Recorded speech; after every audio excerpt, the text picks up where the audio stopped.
Being at the age I was at, I was never sure I was really going to meet anyone and settle down. I have a lovely neighbor across the street who said, I have some very nice friends I want to introduce you to. And you know how that is. You're usually like, oh no, not again. Someone wants to set you up. You're single and, oh my, you're not 20 anymore, so you must need somebody. So she introduced us one night at her Christmas Eve party in 2008. It was funny, we really didn't click that night. All he could talk about was his dog, and I thought, oh, this guy is really boring. So Rosie said, oh, you're just too picky. And so she gave me Glenn's phone number, and I called Not easily. him up.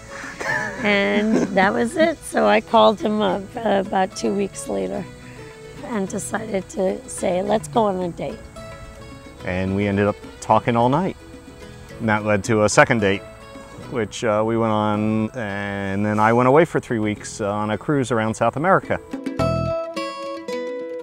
On the cruise, after only 2 dates, I realized I was thinking about her during the cruise and saying, oh, well, yeah, I should really find a nice gift for her, you know, while I'm on the cruise that symbolizes things. He brought me a penguin, a glass penguin, because I collect all sorts of glass.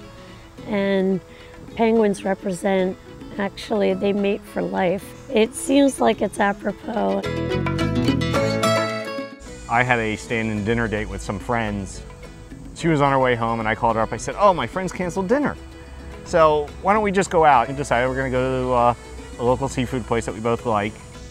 I tried to steer her towards a table, but she wanted the booth. After we had read the menus and ordered, I said, oh, I gotta go to the bathroom. So I got up and snuck over to the bar and asked them, you know, can you please deliver, you know, 2 nice glasses of champagne when you see me sit back down at the table?